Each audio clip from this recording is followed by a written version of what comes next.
Hallelujah. অনেক কিছু জিনিস আছে যার দ্বারা প্রভুর রাজ্য আগে বাড়ে। আমি সবগুলো আপনাকে বলবো না, একটা জিনিস আমি আপনাকে বলতে পারি, সেটা হচ্ছে এটা।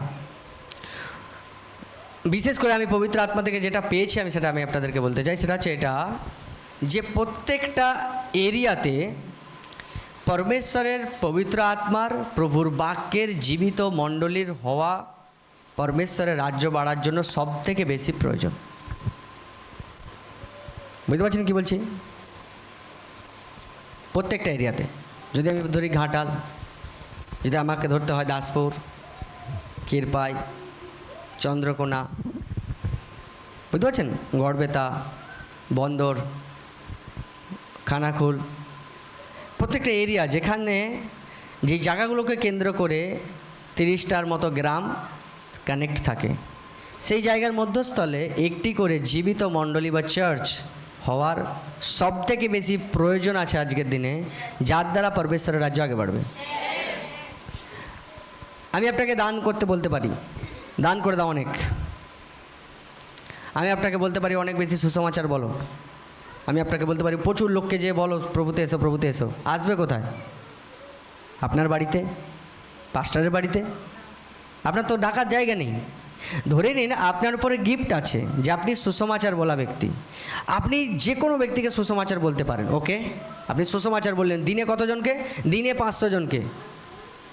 তার মানে 7 দিনে 6 দিনে 500 জন করে, 5 × 30, 3000 লোককে আপনি সুসমাচার বলেছেন। অন্তত 2000 লোক তো বিশ্বাস করবে। 1500 জন বিশ্বাস করবে 3000 লোকের মধ্যে। 500 জনকে নিয়ে এসে বসাবেন কোথায়? বুঝতে পারছেন? কোথায়? আপনার বাড়িতে জায়গা আছে 500 জন বসার? পাস্টারের বাড়িতে 500 জন বসার জায়গা আছে? কোনো এরকম জায়গা নেই। দ্যাট মিনস আপনার শুধু সুসমাচার বলে প্রভুর রাজ্য বাড়ছে না।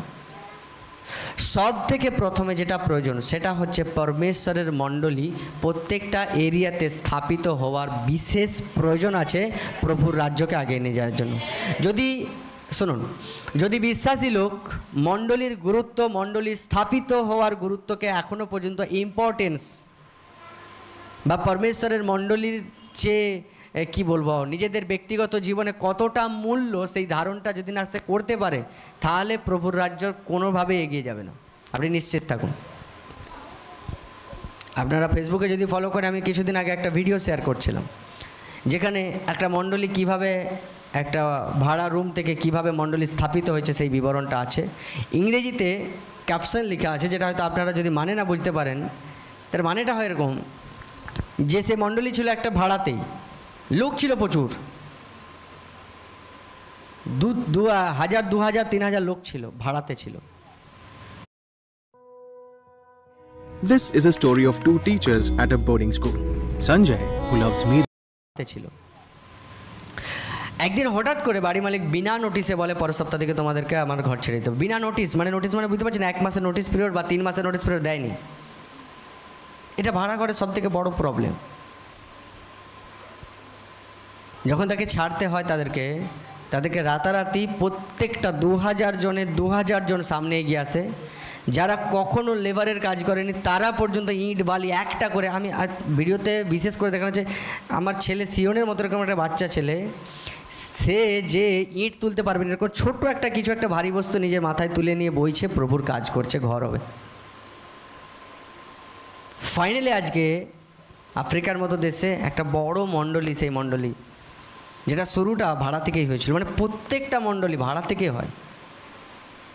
কিন্তু যখন বিশ্বাসী লোক মণ্ডলীর গুরুত্বটা বুঝে যায়, যে মণ্ডলীটা আমার জীবনে কতটা বেশি গুরুত্বপূর্ণ, আমার এই এরিয়ার জন্য, আমার ঘাটালের জন্য, আমার শহরের জন্য, আমার গ্রামের জন্য, আমার রাজ্যের জন্য কতটা বেশি গুরুত্ব, যদি না বিশ্বাসী লোক বুঝে, বিশ্বাস করুন পাস্টার গিফটেড হবে, মোরা মানুষকে জীবিত করার অভিষেক থাকবে তার মধ্যে।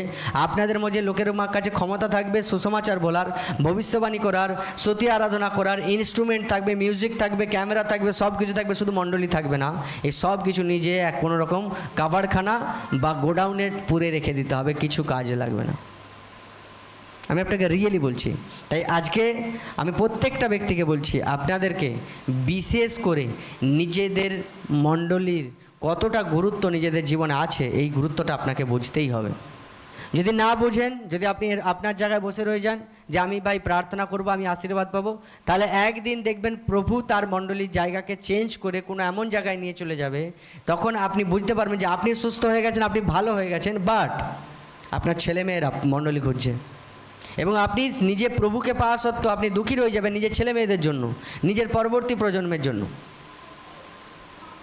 তখন মনে হবে যে আমরা যদি প্রত্যেকে এক মন হয়ে পাস্টারদের সাথে এক মন হয়ে এগিয়ে যেতাম, তাহলে বোধহয় বেটার কিছু হতে পারত। আমি আপনাকে কিছু জিনিস আপনাকে দেখাতে চাই। আমরা জানি প্রত্যেকটা জায়গার প্রত্যেকটা জিনিস একটা একটা জিনিস ফেমাস আছে, তাই তো? হাওড়াতে যান, হাওড়ার ব্রিজ, বড় বাজার, হালেলুয়া হালেলুয়া। আপনি কলকাতা শহর যাবেন, কলকাতাতে এখনও পর্যন্ত মাটির উপর দিয়ে যে ট্রাম চলে, শুধু কলকাতাতেই চলে, কোথাও চলে না, কলকাতাতেই চলে এখনও। হালেলুয়া। আপনি বর্ধমানে যান, বর্ধমানে আমরা বর্ধমান গেছিলাম, আমরা দেখছি চারদিকে শুধু লেখা আছে ল্যাংচা হাউস, ল্যাংচা স্টোর, বুঝতে পারছেন? দ্যাট মিনস সেখানে হয়তো সেটা ফেমাস হতে পারে। আপনি জানেন ঘাটালের ফেমাস কি জানেন? Nursing home.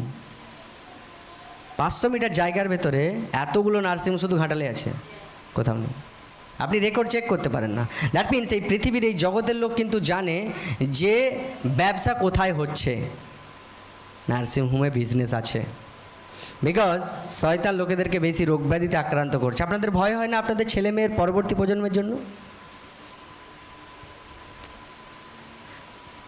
যেখানে অবিশ্বাসী লোক চালাকের কাজ করছে, যে তারা বুঝতে পেরে যাচ্ছে যে এখানে রোগ ব্যাধি বেশি, নার্সিংহোম বানাও। আর আমরা বুঝতে পারছি না যেখানে রোগ ব্যাধি বেশি, শারীরিক নার্সিংহোম যদি লোক বানাতে পারে, আমি আত্মিক নার্সিংহোম বা আত্মিক চিকিৎসালয় চার্চ আমি বানাই। আপনি বুঝতে পারছেন না, আর এটাই তো প্রবলেম, এটাই তো প্রবলেম। প্রভুতে আসার আগে আমাদের ডাক্তারখানা ছিল না? ছিল। নার্সিংহোম ছিল না? ছিল। হোমিওপ্যাথি ছিল না? ছিল। কবিরাজি ছিল না? ছিল। গুণিন ছিল না? ছিল। তান্ত্রিক ছিল না? ছিল। ব্ল্যাক ম্যাজিক ছিল না? ছিল। বেশি করে ছিল। প্রভুতে আসার প্রয়োজন কি পড়লো? দ্যাট মিনস কিছু জিনিস আছে যেগুলো এগুলোতে কাজ হয় না। আপনাদের ভয় হয় না যে আপনাদের ছেলেমেয়েরা ভবিষ্যৎ প্রজন্মরা এমন একটা জায়গায় পৌঁছাবে যেখানে ডাক্তার বলবে আমার কিছু করার নেই, যেখানে কবিরাজ বলবে কিছু করার নেই, যেখানে হোমিওপ্যাথি বলবে কিছু করার নেই, যেখানে আয়ুর্বেদ বলবে কিছু করার নেই, যেখানে তান্ত্রিক বলবে কিছু করার নেই, যেখানে গুণিনী বিদ্যা বলবে কিছু করার নেই, যেখানে কালো জাদু বলবে কিছু করার নেই। আর তখন ফাইনালি আপনার পরিস্থিতি, যেই পরিস্থিতি আপনি প্রভুতে এসেছিলেন, সেই দশায় তারা পড়বে, যেখানে তারা রাস্তা খুঁজে বেড়াবে, কিন্তু রাস্তা পাবেও প্রভু যিশু, জানবে যে আমার মা বাবা কখনো প্রভু যিশুর প্রার্থনা যে সুস্থ হয়েছিল, কিন্তু যাবো তো কোথায় যাব? নেই তো কোনো জায়গা। বুঝতে পারছেন কি বলছি? আর এই জায়গায় অবিশ্বাসী লোক বিশ্বাসী লোকের থেকে অনেক আগে আছে। আপনি দেখুন কোনো একটা মন্দির দেখান যেখানে মন্দিরের ফান্ডে টাকা হয়, ডোনেশনে হয়, জায়গা বিশ্বাসী লোক তার সেই মন্দিরের ভক্ত লোকেরা দিয়ে দেয়। স্কুল দেখুন, স্কুল ডোনেট করেছে জায়গায় কোনো একজন ব্যক্তি। দেখুন, আপনারা নিজেদেরকে দেখুন, আপনারা যখন প্রভুতে ছিলেন আপনি কি করেছেন? প্রভুতে ছিলেন না, অন্য কিছুতে ছিলেন, প্রভুতে যখন আসেনি। আমরা কত টাকা যে কোনো আমাদের বিশ্বস্ত ঈশ্বরের পেছনে খরচা করছি অনেক, কিন্তু যখন প্রভু যিশুতে আসি তখন কী হয়? জ্ঞানের চোখ খুলে, তখন আমরা একটু বেশি হিসাবই হই, তখন আমরা হিসাব করতে শিখে যাই, হিসাব বুঝতে শিখে যাই, সেই সময় আমাদের হাত বাঁধা হয়ে যায়। এটা ঠিক এরকম হয়। আমি আপনাদেরকে বলতে চাই, একজন ভদ্র মহিলা ছিল, বুঝলেন, তার বয়স ছিল 45, এবং সে প্রতি মুহূর্ত তার ছেলেদেরকে বলতো আমি মারা যাব। কেন? বলছে আমার যেখানেই হাত দিই সেখানেই আমার ব্যথা, গোটা গায়ে ব্যথা, মাথায় হাত দিচ্ছি মাথায় ব্যথা, পেটে হাত দিচ্ছি পেটে ব্যথা, পায়ে হাত দিচ্ছি পায়ে ব্যথা। ডাক্তারখানায় যায়, ডাক্তার সব রিপোর্ট করায়, সব রিপোর্ট নর্মাল। সে ফাইনালি প্রভুর কাছে আসে এবং প্রভুর কাছে এসে প্রচুর পাঁচটা প্রার্থনা করে। তারপরেও সেম, আমি মানে আমার হয়তো কালকেই মরে যাব কি পরশু মরে যাবো, এরকম ব্যাপার হয়। এরকম একদিন বসে আছে এবং হালেলুয়া, কি আমি আপনাকে বলবো, তার সমস্ত জায়গায় ব্যথা। বুঝতে পারছেন যে মানুষটার কোনো কিছু জায়গায় এমন কোনো জায়গা নেই যেখানে হাত দিয়ে টিপছে আর ব্যথা লাগছে না, যেখানে হাত দিয়ে টিপছে সেখানেই ব্যথা। একদিন সে এক ডাক্তারের কাছে যায়, যে প্রভু যিশুর ডাক্তার এবেন পাস্টার। সে তার জন্য প্রচুর প্রার্থনা করে, প্রচুর প্রার্থনা করে, প্রচুর প্রার্থনা করে, আর প্রার্থনা করে প্রচুর বাক্য বলে, এই বাক্যটা বলবে, এই বাক্য, যেমন বলি অসুস্থ হলে এই বাক্য, গরিবী থাকলে এই বাক্য, ছেলে মেয়েদের জন্য এই বাক্য, ব্যবসার জন্য এই বাক্য, প্রচুর তাকে শেখায় সুস্থ হওয়ার বাক্য। ফাইনালি সে সুস্থ হয় না, পাস্টারের ডাউট আছে। যে হয়তো বা এই বাক্যকে গ্রহণ করছে না, হালেলুয়া, নয়তো বা এর রোগ নেই, মিথ্যা কথা বলছে। যখন সে ভালো করে ডায়াগনোসিস করে তখন তার পবিত্র আত্মা তাকে মনে করায় কি জানেন, যে এ কোন হাতটায় করে টিপছে সে হাতটা একটু চেক কর। তখন সে দেখায় যে আমি এই হাতে করে টিপছি, বলছে হাতটা দেখি। হাতে দেখা যাচ্ছে তার এই আঙুলটায় করে যখন টিপছে এই আঙুলটায় একটা বড় পেরেক ঢুকে আছে, যেটা এতটা বেরিয়ে আছে, বুঝতে পারছেন? পেরেক এতটা বাইরে বেরিয়ে, সে যেখানেই ঠেকাচ্ছে সেখানেই লাগছে, বুঝতে পারছেন কি বলছি? পেরেক আছে, পেরেকটা লাগছে, তো হাত থেকে এতটা পেরেক বেরিয়ে আছে,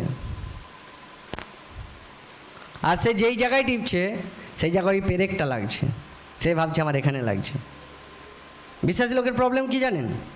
সব কিছু ঠিকঠাক হয়, প্রবলেম কোথায়? যখন পরমেশ্বরের মণ্ডলীর বিষয়ে কিছু হয় তখন পেরেক থাকে, যেখানেই দিবে সেখানেই লাগবে। It's biggest problem. তাই আমি আপনাদেরকে বললাম এই বাক্য হয়তো আপনাকে ইরিটেট করতে পারে, বাট যদি আপনি আত্মিক হন আপনি বুঝে যাবেন যে আপনি শুধুমাত্র মুখে পরমেশ্বরের রাজ্য আসুক সব কিছু ওকে হবে না, নট পসিবল। যদি আপনি না জাগ্রত হন, যদি আপনি মণ্ডলীর প্রয়োজনীয়তা না বুঝতে পেরে যান, তাহলে ইন ফিউচার ভবিষ্যৎ দিনে কি হবে? কিছুই হবে না, কিছুই হবে না। আমরা আরাধনা করব, আমরা নাচবো, গাইবো, প্রভু আমাদেরকে সুস্থ করে দেবে, আমরা মারা যাব। ফাইনালি যখন মারা যাব তখন চিন্তায় মারা যাব, বিকজ আমরা আমাদের ছেলে মেয়েদের জন্য আত্মিক ঘর, আত্মিক চিকিৎসালয়ের ঠিকানা তাকে দেখিয়ে দিয়ে যাইনি, যেখানে আমার ছেলে তার ছেলে তার ছেলে যে আরাধনা করতে পারে। কারণ আমি জেনেছি যে পরমেশ্বর প্রভু যিশুতে জীবন আছে, আমি ছেলে মেয়েদেরকে জানিয়েছি যে প্রভু যিশুতে জীবন আছে, কিন্তু আমি যেখানে আরাধনা করতাম আমার ছেলে সেখানে আরাধনা নাও করতে পারে, বিকজ আমি ততটা সিরিয়াসলি নিইনি প্রভুর ঘরকে ঠিক করবার জন্য। আমি আপনাকে রিয়েলি বলছি। আর বিশ্বাসীদের আজকের দিনের সবথেকে বড় সমস্যা হচ্ছে এটাই যে আমাদের হাতে সেই কাঁটা আছে, আমরা কাঁটাটা বের করে নিলে সুস্থ হয়ে যাই, আর আমরা শুধু ভাবছি যেখানেই আমি হাত দিচ্ছি সেখানেই আমার লাগছে। পাঁচটার প্রার্থনা করো, পাঁচটার প্রার্থনা করো। কিছুদিন আগে পরমেশ্বরের আমি প্রার্থনা করছিলাম এবং প্রভুর এক সেবকের বাক্য আমার কাছে আসে এবং প্রভুর সেবক এভাবে শেখায় যে সে বলছে যে আমি আমার জীবনে দুরকম ধরনের দান দশমাংশ দেওয়া লোককে দেখেছি। এক ধরনের যারা এরকম ভাবে যে প্রভু যদি আমাকে 10 টাকা দেয় আমি 1 টাকা দশমাংশ দেবো। আরেক ধরনের প্রভু যেদিন 1 লাখ টাকা দেবে সেদিন আমি বেশি করে দশমাংশ দেবো। ভালো বুঝুন, দু ধরনের লোক থাকে, যে প্রভু আমাকে যেরকম দিয়েছে আমি সেরকম দশমাংশ দেবো। আরেক ধরনের প্রভু যেদিন আমাকে বেশি দেবে সেদিন আমি দশমাংশ দেবো। টু ক্যাটাগরিজের গিভার, দেওয়ার দু প্রকারের লোককে আমরা পেয়ে থাকি। Hallelujah, hallelujah. ফাইনালি যখন শুনছি তারপরে আমি বাক্যটা অ্যাকচুয়ালি কোনো কাজে ব্যস্ত ছিলাম, আমি বন্ধ করে দিই এবং তারপরে আমি বসে বসে ভাবছি অ্যাকচুয়ালি রিয়েলি এটাই। একজন ব্যক্তি আমি আপনাদেরকে আগের সপ্তাহে বলছিলাম যার নাম লাজার, যার সম্পূর্ণ জীবন কোথায় কেটে যাচ্ছে? এক ধনী ব্যক্তির চৌকাটে, উঠানে, গরিবী ভিখারি দশায়। আর আরেকজন ব্যক্তি এক বিধবা, তার আর তার ছেলের একদিনের খাবার ছিল, সেই একদিনের খাবার নিয়ে 3.5 বছর ঘরে খাবারের অভাব হয়নি। সিক্রেট কি ছিল? সিক্রেট এটাই ছিল যে সে অপেক্ষা করেনি যে যেদিন আমাকে বেশি দিবে সেদিন আমি প্রভু তোমাকে দেবো, না, আমার যেটা আছে আমি তার থেকে প্রভুকে দেবো। কীরূপে 5000 লোককে পরমেশ্বর 5টা রুটি আর 2টো মাছে খাওয়ালো। আপনি তো প্রভু যিশু কি স্বর্গ থেকে খাবার নামিয়ে নিয়েছিল মসির মতো? না। কি করেছিল? বলছে তোমাদের কাছে কি আছে? বলছে প্রভু আমাদের কাছে একটা বালক আছে। বালক বলল যে 5টা রুটি আর 2টো মাছ আছে। বলছে ওটা নিয়ে এসো। দ্যাট মিনস যদি আপনার জীবনে কিছু চাই তাহলে আপনার হাতে যেটা আছে সেটা প্রভুর কাছকে নিয়ে আসতে, যেটা আছে, অ্যামাউন্ট নয়, পরিমাণ নয়, মাপ নয়, যাতে পরমেশ্বর তাতে বাড়াতে পারে বা চমৎকার করতে পারে। বুঝতে পারছেন কি বলছি? Hallelujah, hallelujah, hallelujah. যারা অনলাইন আছে